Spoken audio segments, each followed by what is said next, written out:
This story is by Jacob Durzen, read by and edited by yours truly. Trump saved D.C. from the mob. On the night of Sunday, May 31st, I read about the burning of a church near the White House, and as a Department of Veterans Affairs headquarters employee, I received a work email stating that our two headquarter buildings next to that church, the main building and the overflow building, had been vandalized. On Friday, June 5th, I came back to D.C. to see for myself what had happened to the VA and the surrounding areas. Now keep in mind, the VA, for all its problems centered on its enormous size and perennial inability to clean out its own rot, is essentially the largest social services and welfare organization in the free world. That's not a bad thing. About half of its headquarters staff are African American. The VA does not oppress anyone and is no one's enemy in my own eyes. With the exception of some new executives and their special assistants, it is the same as the Obama's VA. Anyone assaulting VA buildings, even if it's just a feral 18-year-old with nothing better to do during a national lockdown, is a complete and utter moron. Now, the Washington Post mentioned the damage to the VA and nearby city blocks, but did not show much of any of it, honestly. Presumably, the Post did not want to give its readers a wrong idea about the nearly all-white, mostly quite privileged, peaceful protesters in Lafayette Square Park, who in some organized fashion tried to storm the White House for several nights in a row, and then failing at that, turn their frustrated aggression in the opposite northward direction, where stands the VA, among other structures. It's not as if the Post, wholly owned by some West Coast web commerce guy, has a duty to its own city. Resistance is a higher calling. I took some photos. They're right here on the screen, and they speak for themselves. I didn't capture the burned church, as that has been well reported on Fox and a few other networks already, right here on the Patriot Hour even. Nor did I have time to cover the whole city, which was trashed and defaced in very many different areas. This damage could not have happened if DC's mayor, who is angling the guaranteed female slot on the Biden ticket, has deployed police and would have deployed the police in the area. I can confirm, based on unnamed sources, that there were no DC police stationed directly on any side of the block just north of Lafayette Square on the eve of May 31st, even though that was at least the second night of these so-called peaceful protesters vandalizing DC and the federal property and assaulting Secret Service agents and other federal agents over at the park. A patrol might have driven past, or police might have shown up with their fire crews later, but there were no uniformed police posted there to hold positions in advance, other than the VA's own security guards inside the building. It was an invitation to destruction. So on June 4th, after it was clear to the deaf and blind that things had calmed down, DC's genius mayor tweeted that she had never even needed any out-of-state National Guard to help, and that she is looking into legally challenging the deployments. Note that DC is a federal district and fully subject to federal authority. This woman is grandstanding. Then she called off the curfew, which can be reinstated by the feds in a heartbeat. Then she somehow evicted the Utah National Guard from its DC area hotel rooms. A true resistance fighter. When I came by, most of the graffiti had been pressure washed away. Road traffic in DC was at its busiest since March, and the sidewalks were full of pedestrians and joggers. Even with almost everything still closed, the city feels as though it's coming back to life.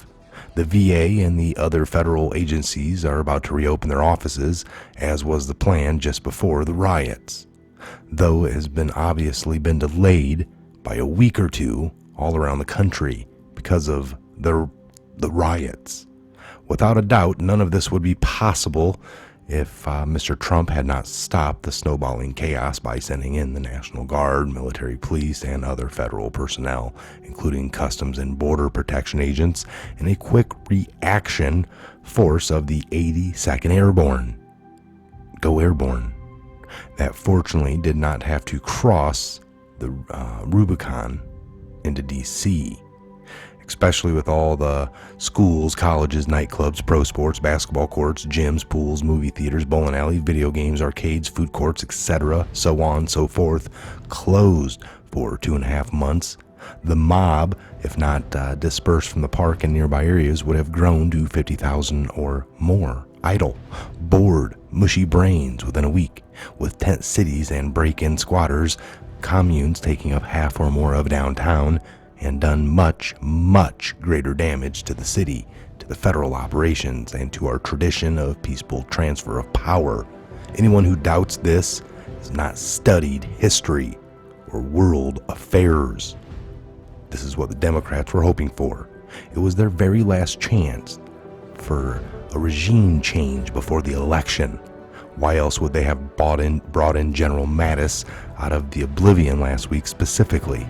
They banked on things going downhill, and then, for the brass, fearing another Kent State type situation would pull off from Mr. Trump. As with everything else they have tried, it didn't work. And our president will get no thank you for saving D.C. from the mob, from this evil, unjust regime. Resistance clearly takes precedence over reopening U.S. government offices and D.C.'s economy.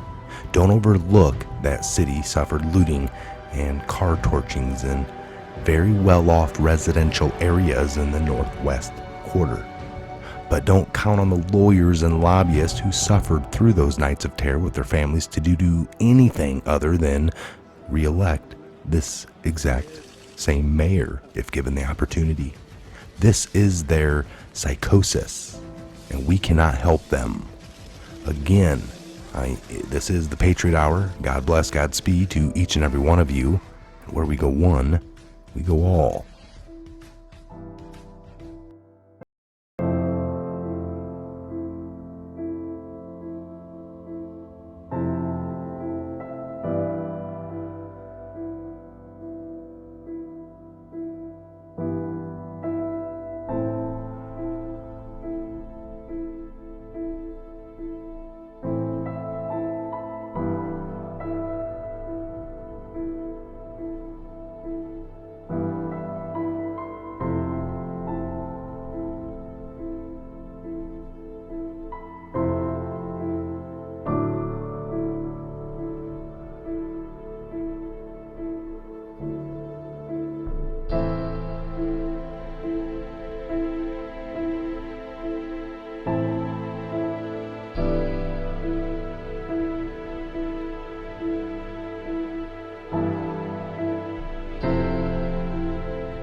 There is income.